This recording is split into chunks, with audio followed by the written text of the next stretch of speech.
It's a good Sunday evening, everybody, and welcome into the Rocky Top Rewind. Volquest.com and Volquest on the YouTube channel. If you haven't already, go ahead and subscribe to Volquest on YouTube so you don't miss anything. And new subscriber deal happening right now, but hey, in a couple hours, it's going to be gone. $4, okay, or $10 for 4 months. New subscriber deal happening for Volquest.com just for today. So go ahead and take advantage of it.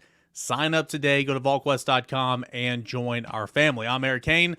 That man is Brent Hubbs. Rocky Top Rewind, Brent. It's been something fun we've done for the last several months this academic year, and look forward to doing it in the fall. But this is the swan song here for this academic year. Yeah, we're going to take a little break from this show for the next couple of months, and we'll be back with you to get you ready for fall camp, get you ready for the start of the season. So jump on in here with a comment or question tonight. We'll get to as many of those as we can. This show has been well received, and people have been terrific, and we appreciate everybody that has watched and supported. We're not going away. It's not over, that type of deal. But we're going to take a little break with things slowing down and not a lot of things going on right now.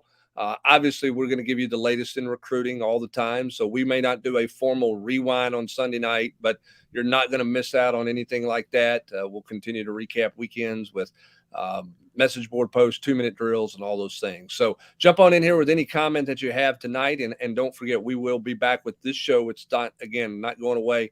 We'll be back with this show in the fall. It'll be hopefully bigger and better than it's been this fall. This was a let's give it a shot and see what happens, Eric. And it's turned into about 7 months of doing a show here. And we've had a good time doing it. A lot of great guests. And we hope to bring you plenty of great guests coming up back late summer, early fall. We get this thing started and get ready for the 23 football season. So jump on in here tonight. Any question you got, we'll be more than happy to try to get to those here as we finish out this edition. I guess season 1. Is that what we call this? There you go. I don't know that we're going to do reruns in the summertime, but we'll come back with a better version of season 2 shortly. So just stay with us. Yeah, I mean, this is my wheelhouse, right? I mean, I love doing this type of stuff, and we've had a whole lot of fun doing it. So we'll be back in August and be gearing up for football season. When we started doing this, by the way, Tennessee went 10 wins in the regular season. So, are you taking credit for that? Is that what you're doing? If I'm taking the blame for the baseball team, I'm taking the credit for this and the football team. How's that? There you go. I like it. I like it. Jump on. I tell you what, we're going to talk a lot about the spring game. I want to take your all's questions about the spring game too. So if you're watching, jump on in here with the questions. Let you guys dictate kind of what we talk about with the spring game. We were talking about this before the show started. We see these guys. We cover practice, so I don't know exactly what all we were looking for in the spring game, right? Because some of those things are watered down, but for you guys as fans, a chance for you guys to see them yesterday. So jump on in here with your comment, question, and Eric, we'll take as many of those as we can take tonight. Grant Ramey going to hit the show and join us for a little bit to talk about some basketball and transfer portal. We can get some football with him as well. Austin Price in the back half of the show here to talk about recruiting. Vols picking up a commitment today, had a big recruiting weekend. So we're going to recap all that. But jump on in here with any question that you got. Let's beat them around as best we can. How about that? Kind of like my golf game, Eric. We'll just beat them around the best we can here a little bit. We'll do it. Let's start with David here. Do you guys think Nico looked like where he should be right now? And yeah, I mean, I think that everything that we saw from Saturday, wasn't going to dictate that he had a good spring or a bad spring. And I thought that he did some really, really good things. He was 8 of 16 throwing, 112 yards. Thought, of course, the play we're all talking about is with him rolling out, directing traffic, throwing that dart down the sideline to Ethan Davis, where that's one play where you sit back and just say, okay, that's instincts. That's escapability. Another thing I was really impressed with, his escapability I thought was really, really good. And of course, they weren't going to sack him or anything, but his ability to extend plays, get out of the pocket, all that type of stuff. Josh Heupel and Joey Halsley have said a couple of times this spring that they are impressed with his ability to process information and to take a lot at this early age. And you can see a lot of good stuff from him. But also, he makes some mistakes. He made a couple on Saturday. He's made some the past month while they've been out there. I think that's a good start for Nico. And to answer your question, David, yeah, I think that he's kind of right where the expectation was for him to be his first spring here at Tennessee, showing a whole lot of promise, showing a whole lot of ability, but still knowing there's a long way to go.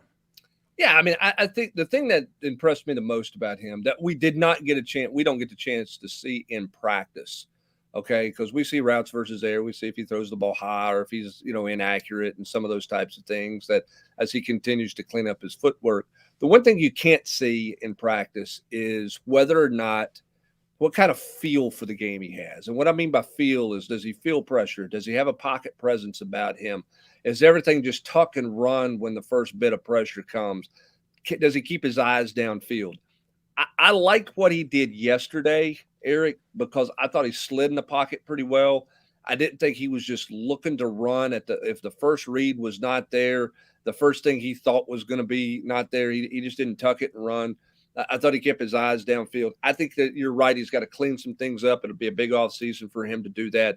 But there was nothing for me. There was nothing to walk out of that stadium yesterday where you went, this guy, he's got miles to go and a chance to be able to help this team at some point or be special or whatever. I mean, he shows you enough to know that he's got a chance to be a really, really good college quarterback. Again, lots of things to clean up, but his feel for the game, his pocket presence, that's an instinctive thing. Okay. That's hard to teach. I've seen some quarterbacks come through here who didn't have that.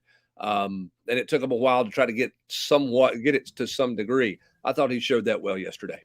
Yep, couldn't agree more. Let's go to Glenn, Super Chat. Glenn, we appreciate that. And, of course, if you want to get a Super Chat, you get bumped to the front of the line. Glenn wants to know, the secondary really looked athletic. Do you see them making a big jump in 2023? Brent, this is something you actually commented on in the post-game the Craven Wings 2-minute drill. There we go. I'll finally get it.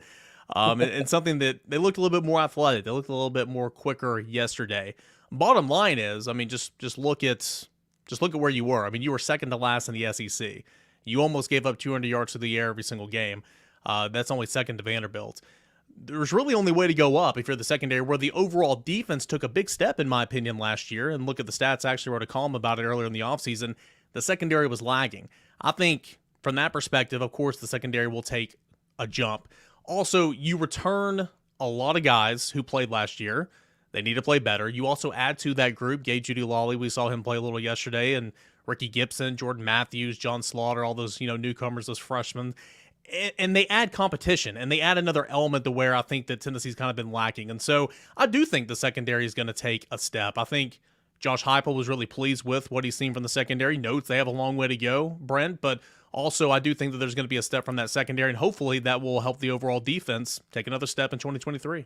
Well, they have to be better if this defense is going to grow. They do. They've got to play particularly better at the safety position, in my opinion. They've got to play the middle of the field better. They obviously want and need to tighten up their coverage. In order to do that, some guys got to show up front. Okay, that's the Joshua Josephs, James Pierces, some of those guys off the edge getting to the quarterback. Because if the corner doesn't believe the defensive guys can get there or are going to get there, then he's going to protect himself. It's a natural instinct. So he's going to give a little more ground and get himself in a position that he shouldn't be in. So that front's got to get home to help the secondary. It's not just those guys. But to answer the question of Glenn, there's no question they're more athletic. And we've been talking about that since bowl practice. You look at Ricky Gibson, he's absolutely athletic. Jordan Matthews is absolutely more athletic. John Slaughter.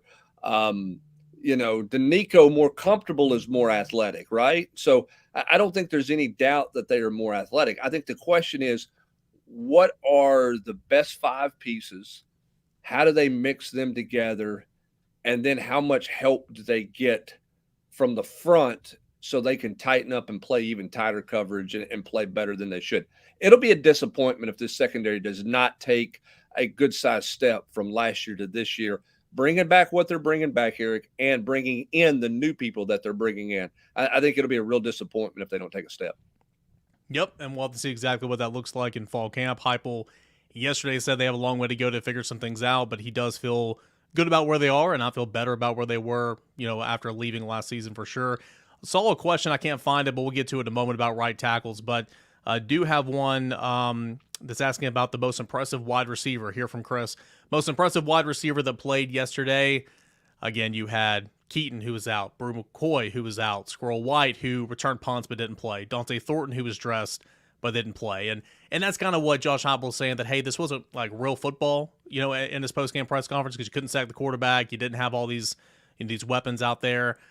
In saying that, you had three scholarship guys, and Nathan Leacock, you had Chaz and Nimrod, and Caleb Webb, who has always had a whole lot of ability his 2 years, his year and a half here on campus. I thought he looked like the best wide receiver yesterday. Of course, he had the big reception where he went up and made a heck of a catch down the sideline. They rewarded him by throwing him a 4-yard touchdown from Joe Milton. He was with the ones. I thought Caleb Webb looked really good yesterday. And of course, some of those young guys that we never talk about that aren't on scholarship, I thought performed pretty well as well. Well, Caleb Webb to me was the story because you had not heard a whole lot about him this spring. I think Chaz Nimrod, the back half of spring, has improved. He did not make a bunch of plays on Saturday. Caleb Webb made the big play that you're talking about, and you wonder what the long-term effect of that is. How much does that matter? I go back to Cedric Tillman, and he's often talked about a touchdown he had in the orange and white game to kind of give him some confidence and to give his teammates and coaches some confidence that he could play at this level. I'm not saying that one catch by Caleb Webb means that. Okay, I don't want to imply that or suggest that or think that that's the case. That's too much to read into that. But he's a guy who's not found his footing. Caleb Webb, I don't think has found his footing. Maybe yesterday helps him find his footing, Eric, and propels him into this offseason. We'll see. If I were him, I would take confidence from what happened yesterday. And, it's just one catch, but he did it in front of a crowd. He made a heck of a play, and you see where you can build and where you can go from there. So to me, he was the I guess the best looking wide receiver in a very thin group of wide receivers. Now, I will say this too. They involved Cam Seldon in the passing game more than I thought that they would. And I think that is an intriguing, enticing part of this puzzle this offseason when you're Joey Halsley and you're Josh Heupel, because now you've had him for 15 days.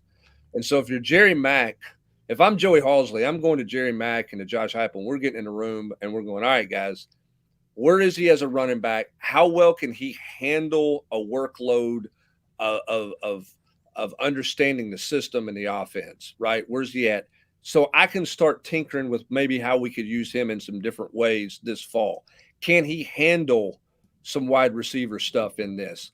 Do we need to back it down and only make it about running back for him and limit some of that stuff? Or do we grow with some kind of package for him? I think that's going to be interesting to see where they think they are with him come middle of fall camp in terms of being a versatile weapon for them as opposed to just a backup running back. Hey, Brent, correct me if I'm wrong. I haven't had a chance to go back and watch a lot of yesterday yet, but one of the first plays they ran was him in the slot, and they threw him out there, a little bubble screen. Yeah, and they did. I mean, obviously that was something I'm sure they just probably put that one play in. Yeah. But what all can you build out of that? And what can you grow out of that? Again, he was he had 6 catches. He was the leading receiver on the day for Tennessee. Again, a receiving core that was minus all of the real weapons that are going to play this fall. But he was involved there a little bit more than I thought he would be involved there. Now, the question is it easier to have him involved in the passing game and not ask him to do as much pass protection stuff, right? He's the check down. So he's the hot read, so to speak, if there's a free blitzer, instead of him having to make sure he knows who he's blocking all the time. Is that part of the answer? I don't know. Those are things that Josh Heupel, Joey Halsley, Jerry Mack, Glenn Ellerby, all those guys have to have conversation and will have conversations about throughout the summer and trying to mix and match their personnel. Should be interesting to watch.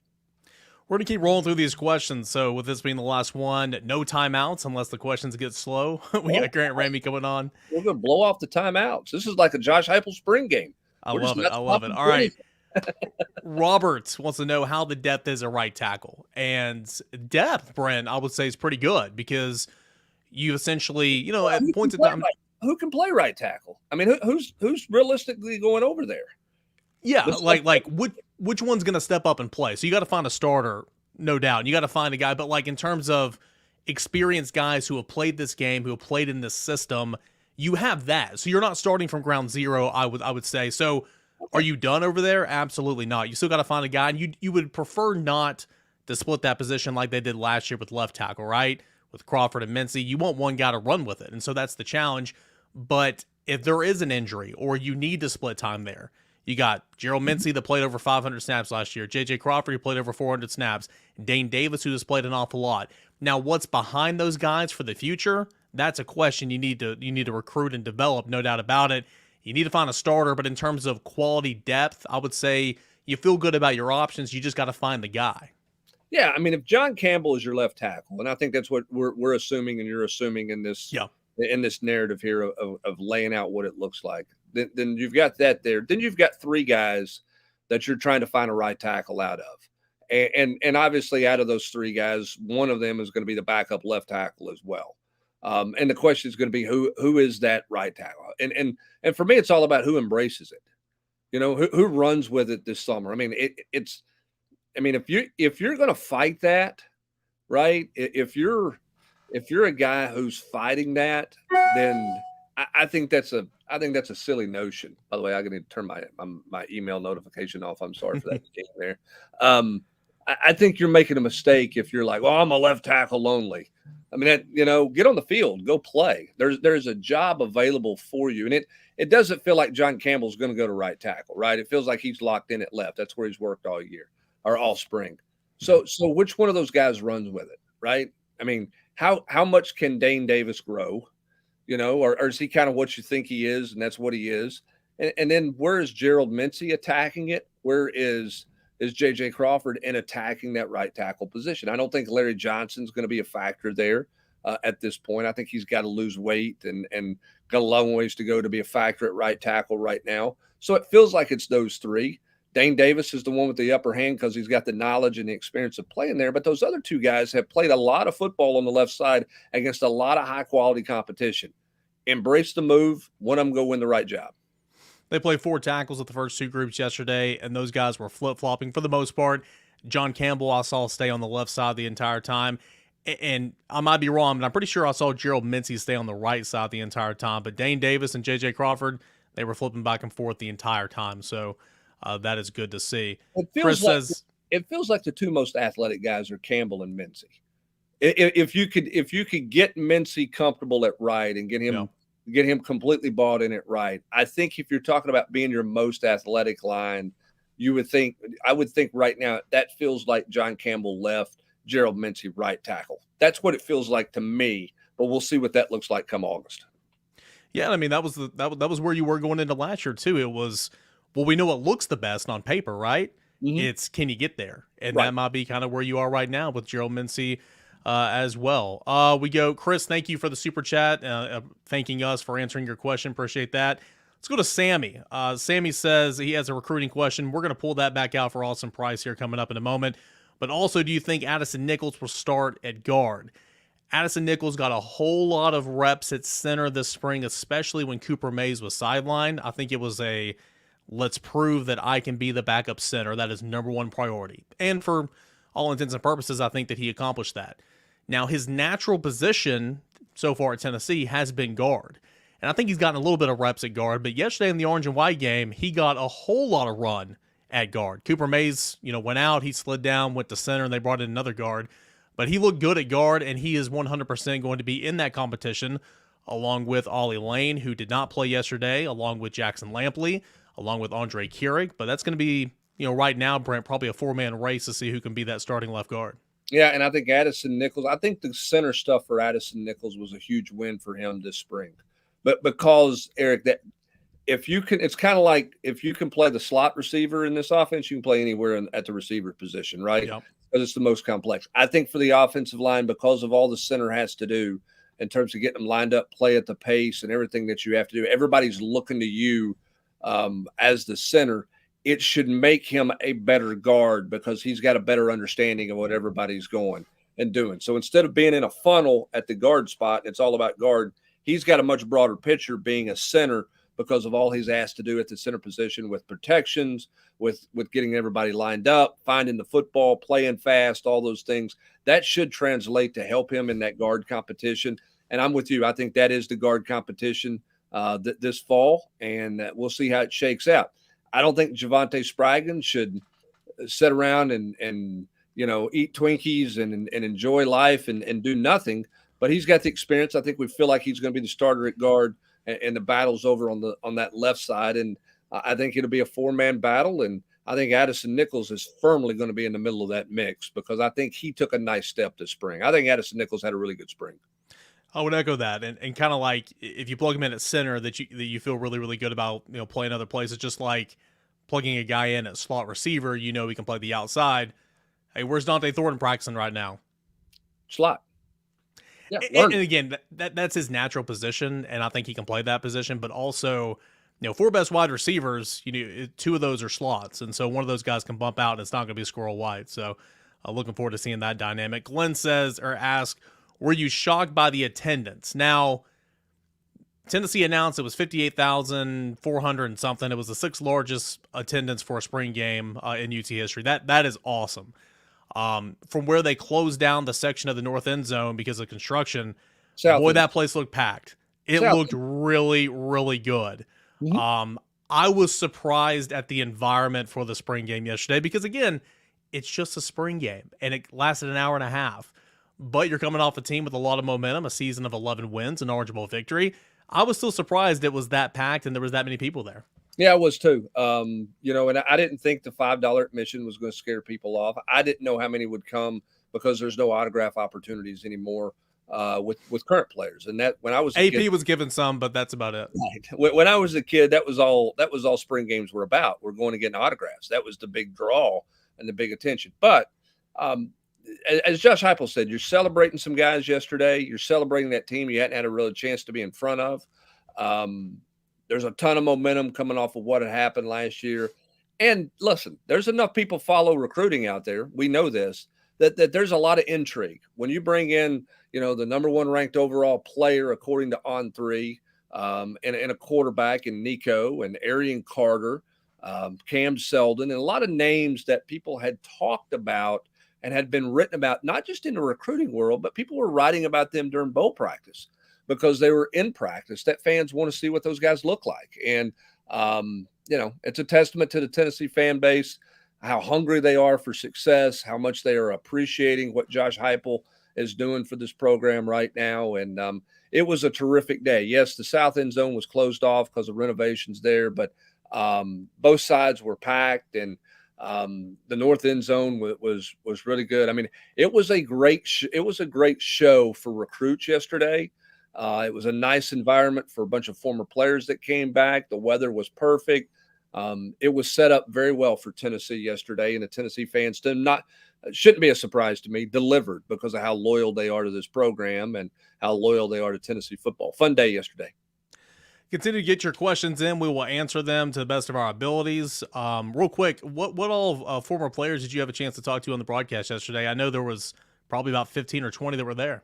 Well, there was a bunch of them there. There was about 15, there was about 30 on the sideline at one point, and then some of them went upstairs and hung out. I love the fact that the chancellor at the university basically turns her suite into a former player's suite. I think that's an awesome thing that Dante Plowman does. Now she's in and out of that suite and works the crowd and everything else, but that's kind of become a former player's suite for a lot of guys. You can go up there and hang out for a while, and it's a really, really neat thing, and shows how much she appreciates and respects athletics. Had a chance to visit with Juwan Jennings, Hendon Hooker.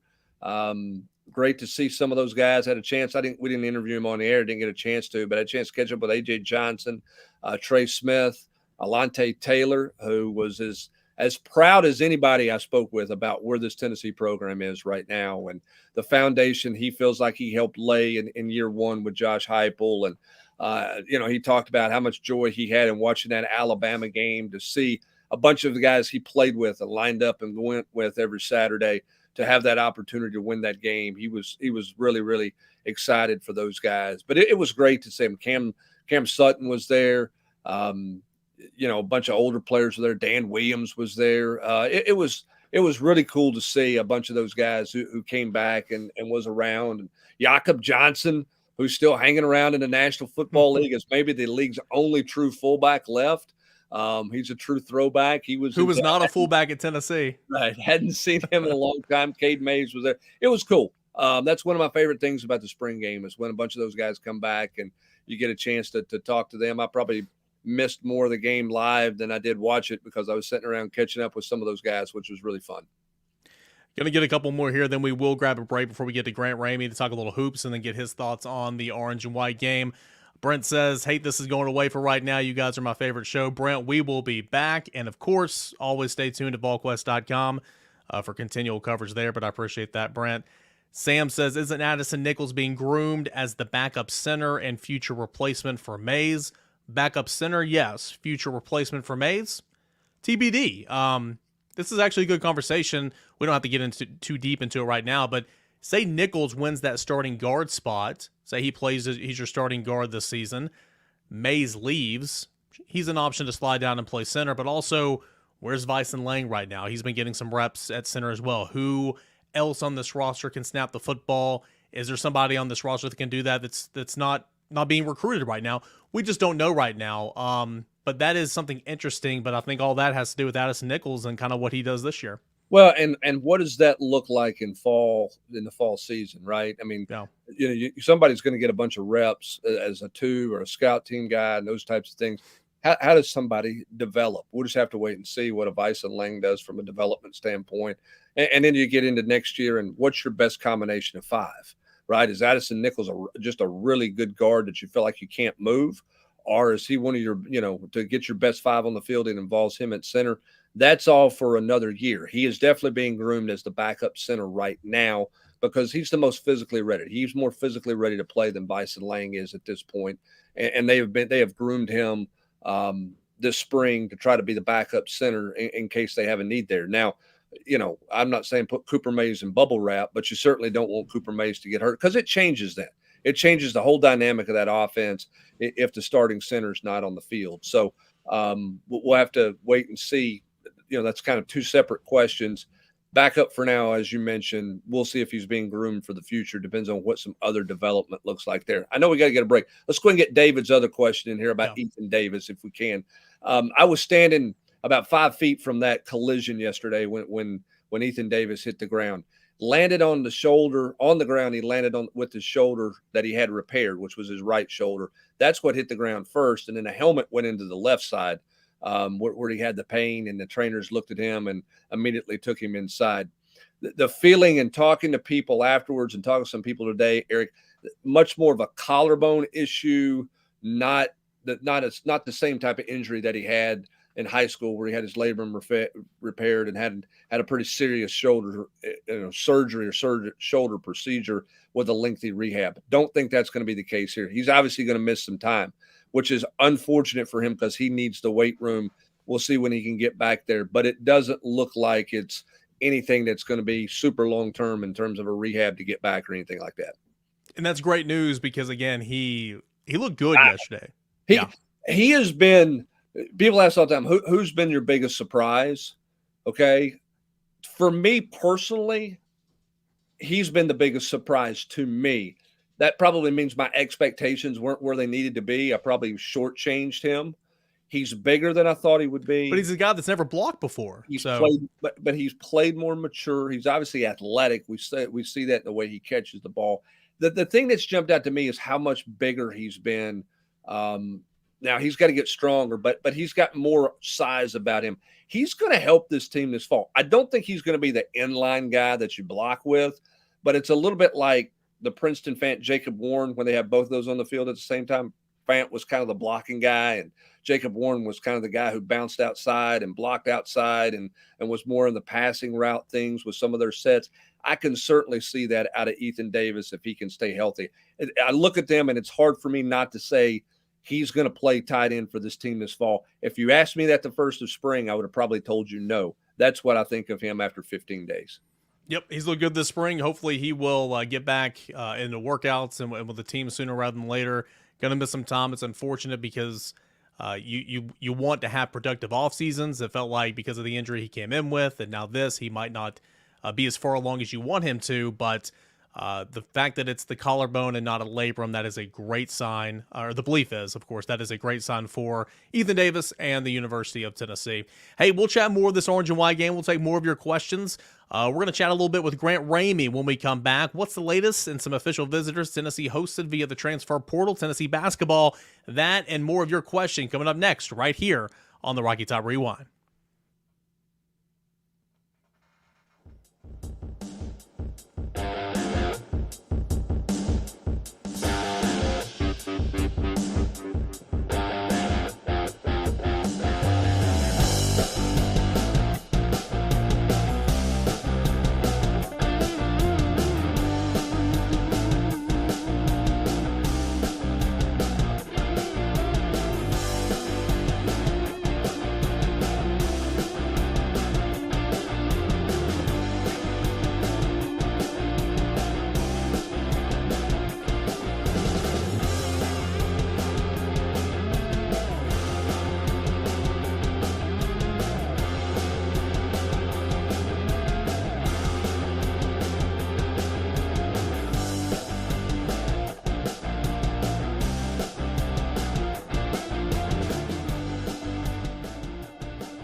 Welcome back into the Rocky Top Rewind here on a Sunday night, 8 to 9 o'clock. The last one here for Season 1, but we'll be back here in just a little bit.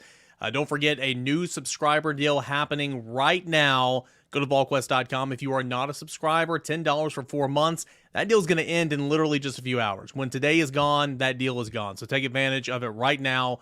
A new subscriber deal in response to the spring football game that's happening now at Volquest.com.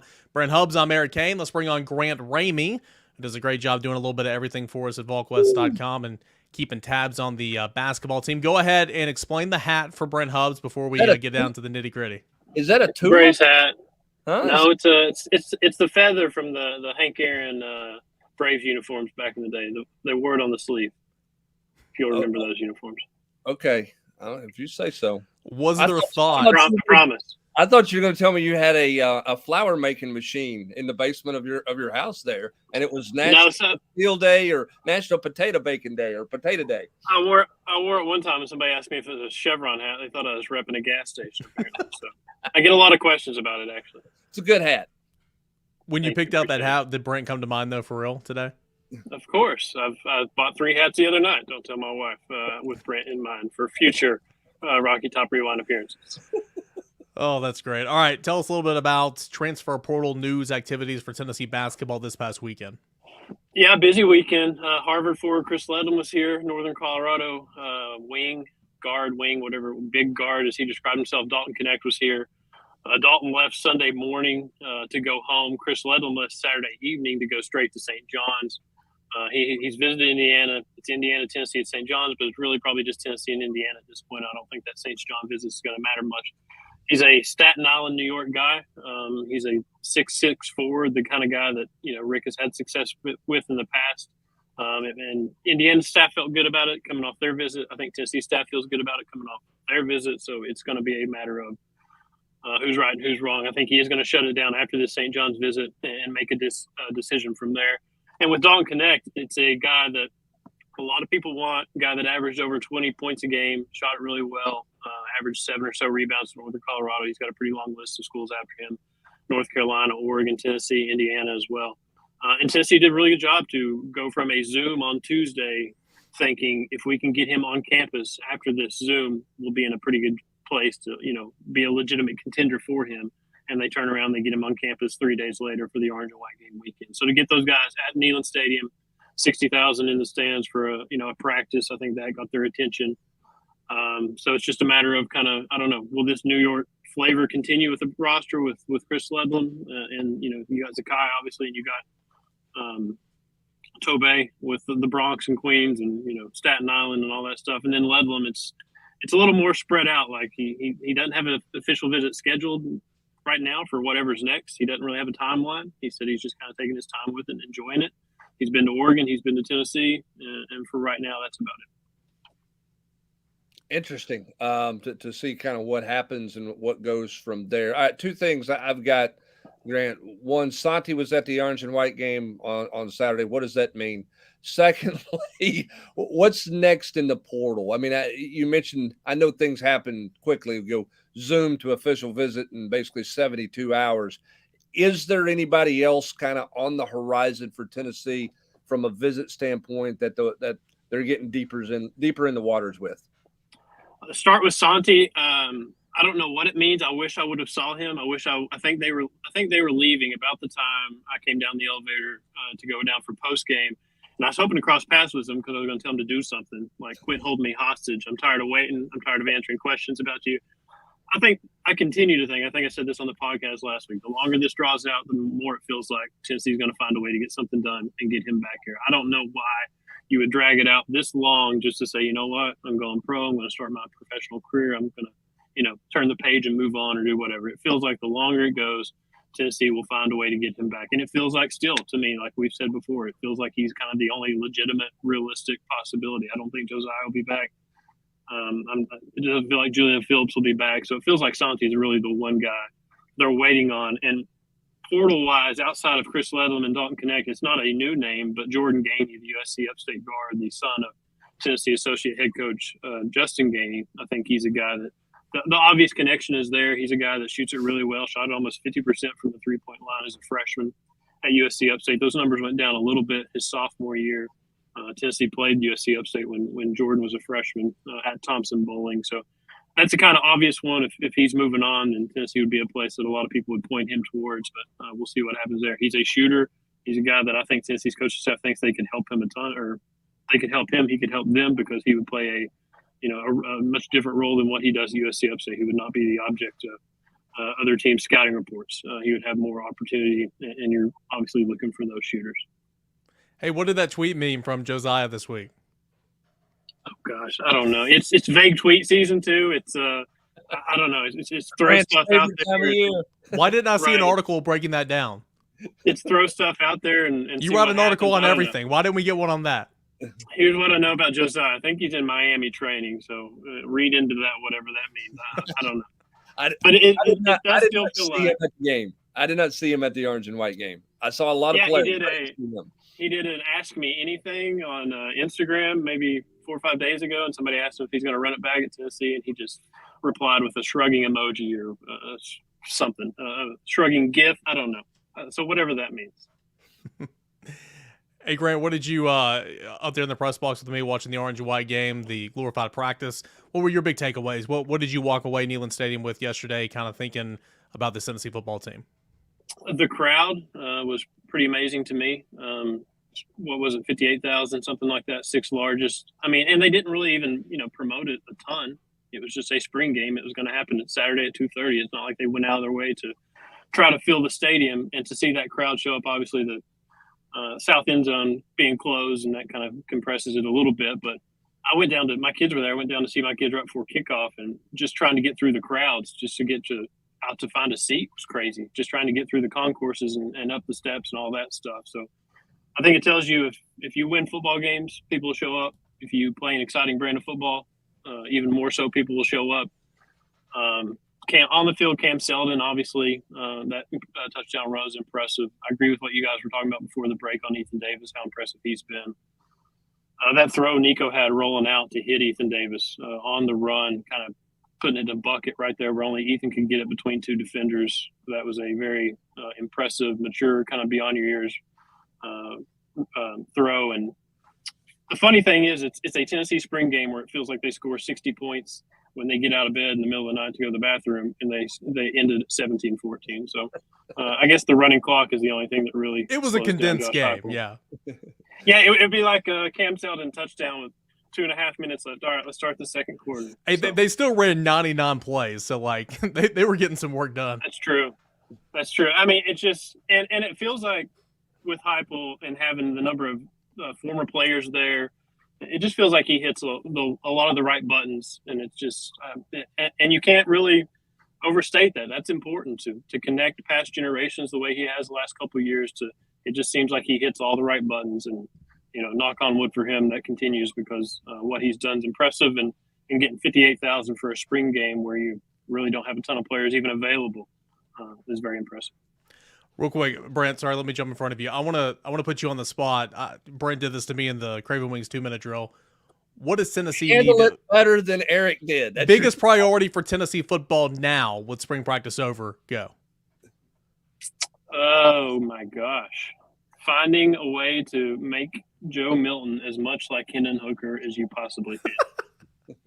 because Hendon was like, just the 2 years he had, it was like magic. And you're going to spend this entire summer and season trying to, bottle that magic back up and have it with Joe Milton. And Joe says all the right things, and he seems like a great leader, and he's very polished, and, he stuck it out. He waited his turn. It's kind of like a storybook kind of situation here where, he could have transferred like everybody in the world does. He didn't. He stuck it out, and you would hope for him to have some success. But at the same time, he's following a guy that, man, that's really tough to follow. It was interesting. I was interviewing Hendon, and it didn't go exactly how I'd hoped that it would go, because I think he misunderstood me a little bit. But we started doing the interview, and we were about 25 yards behind the offense. And I asked him, I said, all right, take everybody into the quarterback eyes right here. Take me into your head. Walk me through what's happening right now. And I wanted him to talk more about just the process of getting the next play. Okay. But it was on a quarterback, design quarterback run with Gadsden Moore. And as Gadsden Moore took basically his second step, he's like, quarterback draw here. That's an automatic read because it's a light front. This guy's moved here, that guy's moved there, and it was like an instantaneous answer. And I was like, oh, okay. So that makes a little bit of sense about why this thing operated at the pace with the fluidity that it did a year ago. And I think, Grant, to your point, yeah, you want to get Joe Milton to be like that, but everybody has to realize it's not going to be like that. There are going to be some bad plays. There are going to be some things where it doesn't operate as fast. It looks a little clunky. And people I think Hendon's going to be one of those guys when he's drafted. There's going to be a lot of people who are going to go, wow, a lot of people really like him. He was good. And as years go by, there's going to be a lot of people who go, man, he was perfect for Josh Heupel's system. That was the absolute perfect marriage. And neither one of them saw it coming, Grant. I mean, no. They can say whatever they want to. Neither one of them truly saw it coming. I mean, who knew in September 2021 when Hendon trotted onto the field after Joe hurt his ankle against Pitt in the second half, like what was ahead for? And it's worth remembering that there was a very wide open QB battle that fall camp, and this staff picked Joe Milton. They thought Joe was the guy, and Joe started that what was a Bowling Green game. He started the Pitt game, and he had that ankle injury, and Hendon came in and replaced him, and threw a pick in that game, and they lost it. But after that, it was kind of like instant magic, whatever they bottled. And no, Joe's not going to be that guy. I think it was good to see Joe have some 3 and outs and struggle a little bit in the Orange Bowl, and then to have some success and throw the touchdowns and do what he did in that game and kind of win on that stage to kind of jumpstart this whole thing. But I think that would be my biggest project of the summer and into the fall camp is how can we get this offense to – it's going to miss a beat. It's going to miss some steps, but try to miss as few steps as possible and try to keep this thing rolling. Grant, man, we appreciate it. You did much better than I did on the spot right there. That was a really, really good answer. Created conversation. You're a pro's pro. We say goodbye to you and we say hello to Austin Price here on the Rocky Top Rewind. Austin. Hey, Grant gets a full B+ A on that answer. Eric, incomplete. I mean, what are we going to give you for yesterday's answer? Is that just a straight F, a D, an incomplete? Have you gone back and watched tape? What's your review? I mean, I think it's very much a pass. Like if we're doing pass fail, okay. Now it could be on the bottom end of that spectrum, but like I think it's a pass, right? Maybe a C-, maybe a D+. That's passing. Yeah, okay, sounds good. Austin, a lot going on this weekend, but obviously with the orange and white game, we're going to get your thoughts on that here in a moment. But Tennessee did pick up a commit earlier this afternoon. Who is that guy? Idris Farouk, and safety prospect out of St. Francis up in Baltimore. A guy that likes contact, a hard hitter, a guy that can really run, and someone that Willie Martinez and Tim Banks have worked for a while, and did a really nice job doing it. Now back to what you guys were talking about just a second ago, when Hubs asked you the question. Hubs, now I'm going to play that role of Eric. You ask me the question that you asked yesterday on the 2-minute drill. How'd I ask it, Eric? What's the number one priority for Tennessee now that spring practice is over? I think it was top 2. Give me your top 2 priorities for this team this summer. And this was Eric's reaction. It was not a blank stare, AP. It wasn't that. No, I was. The lights went out. The lights went out. I was talking, but I wasn't making no sense. Austin, we talked about a bunch of former players in town. And wait a minute, was that a commitment wink? Is that what you just gave right there? No, was that a signing day wink? My daughter said, "When you're done, come over." Oh, okay. All right. Let me go back to where we were at. A bunch of former players in town, which is great. They also had a bunch of recruits. Who were the top 3 highlights? Who did Tennessee make a good impression with?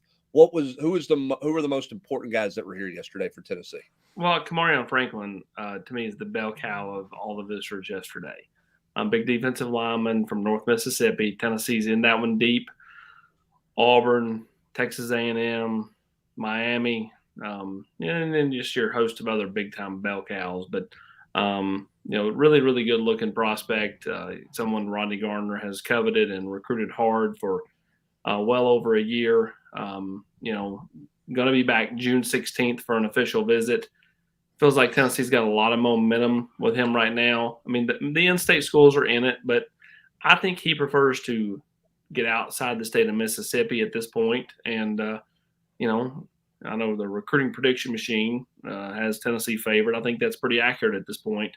Not always accurate, but it's pretty accurate at this point in this recruitment. So kind of where we are with Kamarion Franklin. Peyton Lewis, running back, Salem, Virginia.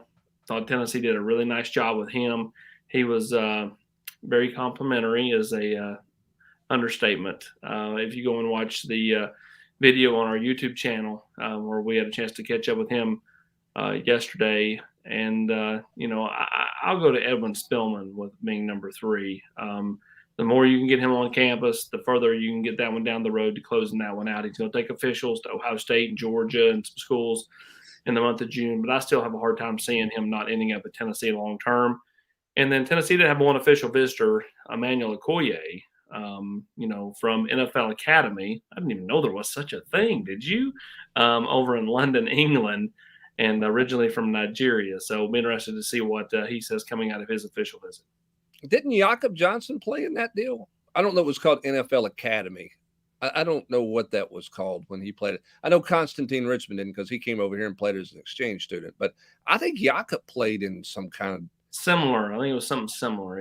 Yeah, but like the path is similar, right? Yeah, similar. But you're right. Jakob played in Jacksonville, right? Didn't he come out of Jacksonville, Florida, high school wise, if I'm not mistaken? Yeah, that's right. This is different. You're right. That's different. Now, J.J. Harrell was back in. I think anytime you can get him on campus, it's a good thing. Tennessee's had a nice little run of visitors the last week and a half. You go back, George McIntyre was in town. A little bit of juice in recruiting right now. Jeremiah Hurd would be the other big target. And when I say big, he's literally big. He's 6'8", 300 pounds. A defensive lineman, could be an offensive lineman long term. But someone that Tennessee has really taken a liking to, big kid out of Georgia, and has really been focused solely on basketball for years and years and years until everybody said, you're good at basketball, but you're not going to make money playing basketball. You're going to make money playing football. And all of a sudden that becomes more of a realistic option. And again, Tennessee has been after him. And I think that's much like Idris Farouk, who, picked up offers from Michigan and Penn State and Ohio State and several northern schools, plus some southern schools. He always knew Tennessee was right there for him because Tennessee was there from the beginning. Tennessee has been there from the beginning for Jeremiah Hurd. And I think that's why, Hurd is trending to Tennessee pretty heavily as we head into the mid part of April. And I'd be surprised if we got to the 1st of May without him coming off the board. So, Austin, this has been a really important piece of recruiting this last, 5 weeks, month, however long they've been doing spring practice, because you can get recruits on campus. They can sit in meetings. They can watch position drills. They can see firsthand, if you were to go to school here, what being a Tennessee Vol is all about. Spring practice is over. What's next? We know officials are coming up in June, the commit month, the popular months up in July, but kind of what's next in this phase of the recruiting calendar? Well, you're looking at, coaches getting back out on the road, for the next month or so. And then, they'll have what was labeled Rocky Top-A-Palooza last year. Now, I'll be the first to say, I think it needs a rebrand. I'm not crazy about the name. But again, we'll see if it's still called that. But Rocky Top-A-Palooza, which will be Memorial Day weekend, that will be coming up at the end of May. And then official visits start in June for that month. And you're right. A lot of kids will take an official visit. Then the new thing is official visits in June, commits in July. And that's kind of the path that was last year. It's going to follow the similar path this year. And so I expect Tennessee to be very active in the month of June, and would expect July to be a big month for not just Tennessee, but all schools, because I think a lot of these kids are just coming off the board then. Real quick before I want to get your thoughts on the orange and white game with the commit here this afternoon. Tennessee now has, I believe, 9 commits for the class of 2024.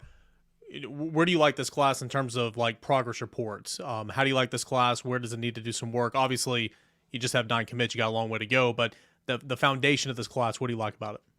Well, you've got a quarterback. and I love what Tennessee's doing in the secondary.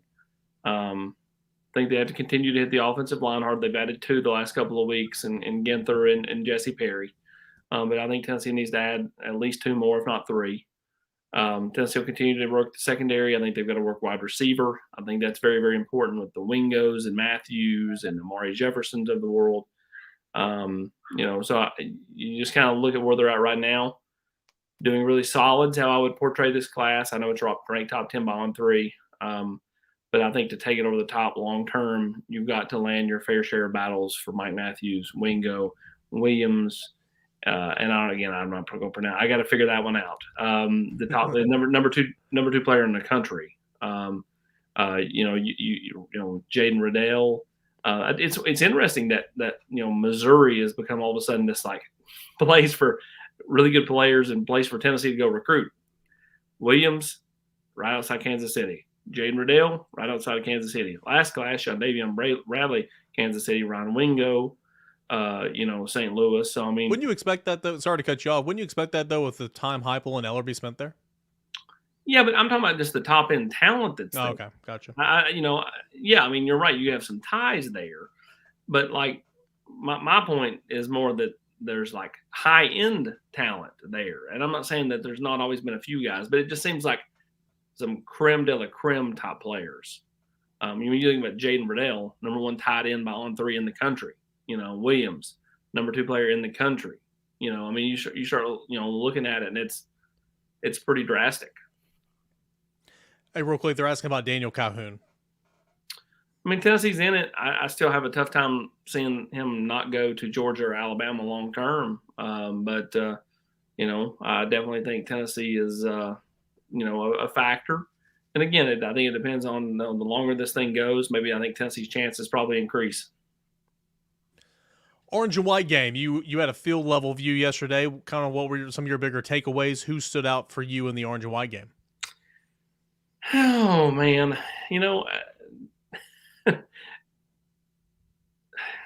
Cam Seldon stood out. I thought Caleb Webb had a nice game. Deshaun Bishop stood out. It's really hard to get a feel for those type things because, the plays that the coaches are calling or, to give nothing away. I mean, as I do that, like Ethan Davis, what happened to him there at the end is the perfect scenario for coaches to be like, this is exactly why we just, we set out Cooper Mays, we set out Jalen Wright, we set out Dante Thornton. And I thought Ethan Davis had a nice day up until that point. So, there's some young guys that I thought were, impressive yesterday. Yeah, I mean, I think Gary, even though they didn't necessarily make a lot of plays, but per se, according to the stat sheet, again, to me, it was a validation of what we've seen throughout spring with those young guys, right? Arian Carter, John Slaughter, we talked about in bowl practice. I thought he showed up, yesterday, and Christian Conyer, bats a ball away that creates an interception, and it's just a validation that there's some young talent. Eric said it best, AP, on the 2-minute drill. You kind of walk away from that feeling yesterday that you're getting a chance to see some of the future of Tennessee, and that's what yesterday felt like more than maybe what does it look like for this fall. But it's how much does Deshaun Bishop or Cam Seldon help this fall? I don't know, but there's nothing to say when you walked out of there yesterday those guys aren't going to be able to help Tennessee and be a part of Tennessee's future building. And I think that was probably the ultimate takeaway from yesterday. Everybody I know that went to a practice, attended a scrimmage or whatever all through spring kept coming back to me going, just a different looking group, man. Just a different looking group. They just seem deeper. They're bigger. Like it just, it feels different. And I'm like, yeah, you're right. I'm like, it doesn't necessarily mean that it correlates to more wins on the football field, but it to me, it sure correlates to being a deeper football team, a more talented football team long term.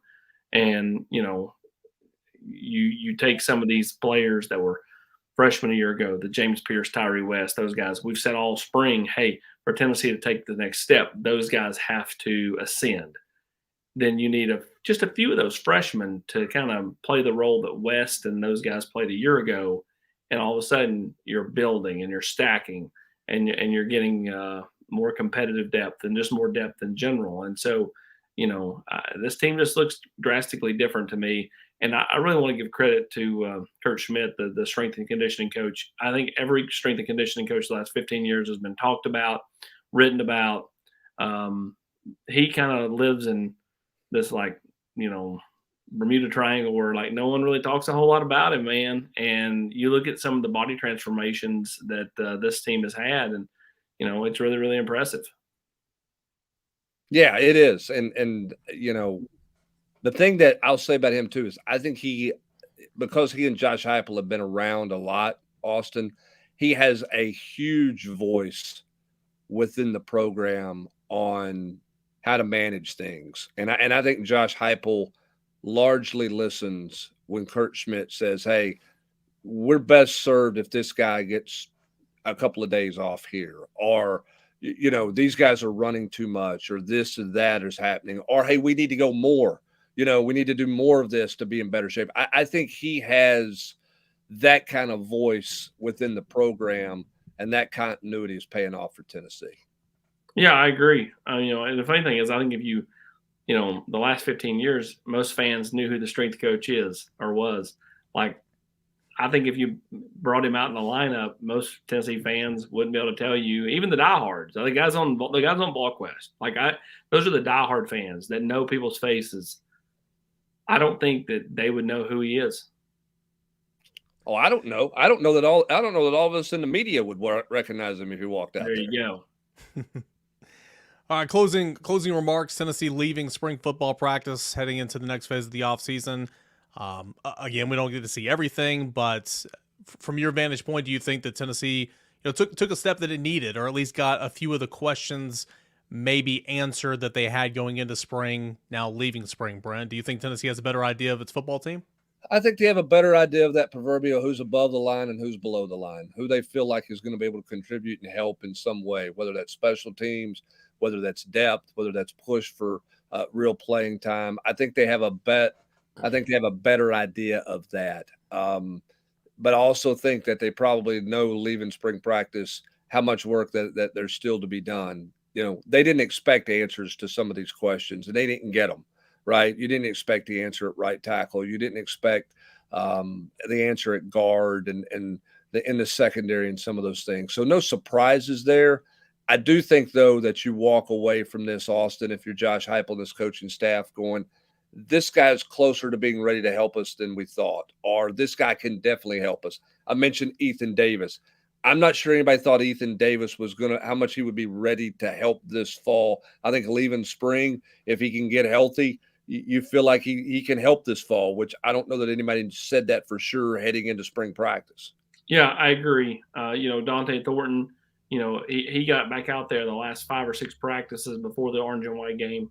I know he didn't go yesterday, but, continues to draw strong praise. Ethan Davis draws strong praise. The biggest questions are going to be up front. Can they figure out who their left guard is? Can they figure out who their right tackle is? If they can do those things in the next few months, then, I think the offense will be just fine, and which is no shock at all, right? And then defensively, I just go back to the secondary, man. What's it going to look like? If it's going to look like it looked like last year, that's more of a head scratcher to me. And if it looks different, then I think you'll have different results. That's just my opinion. We'll see what's in store. Tennessee fall camp will be in a couple months. Spring practice is done and over with. Now they'll hit the weight room. They'll finish out this semester and start this new phase of the offseason. And we will take a break. And when the Tennessee comes back for fall camp around that time, we'll come back here with the Rocky Top Rewind. It's been a whole lot of fun the last this academic year hanging out with you guys, and we look forward to doing it again. But you can always find us Volquest.com and on the General's Quarters. And speaking of that, in honor of the spring game that just happened, it's a great new subscriber deal that's literally only going to be live for about 3 more hours. All right, it is $10 for 4 months. $10 for 4 months for new subscribers. That is at Volquest.com. Take care of it here before the deal ends. For Austin Price, who looks like he's about to go to sleep.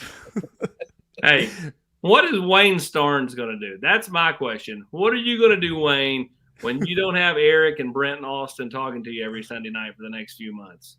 We'll be be on back. the GQ, man. Enjoy the warm weather, everybody. We might drop in for an occasional surprise pop-up show. You never know how that's going to look. But I thought AP was getting ready to sing some Dandy Don Meredith there. A little turn out the lights, the party's over. He was turning his camera to black there. But again, I can't say it enough. You know, when we started this show, we weren't sure what it was going to be, right? I mean, we really didn't. And we would hope that you guys would like it. We hope that we would be able to bring some different things to the table. We had the great fortune of doing that, and thanks to a bunch of former Vols who joined us throughout the fall. You know, guys who are getting ready for the draft, joining us the last few weeks, and most importantly, thanks to everybody out there who's offered questions and comments throughout the show. We've enjoyed it, and again, keep it where you got it. We'll be back sooner rather than later. I promise you that. He's Brent Hubbs, Austin Price. I'm Eric Kane. Appreciate you guys, and big thank you to Trey behind the scenes making all this happening. Good luck in your next venture. He is ditching us over on Volquest, but we'll still be here. Thanks, guys. Appreciate it. This has been the Rocky Top Rewind.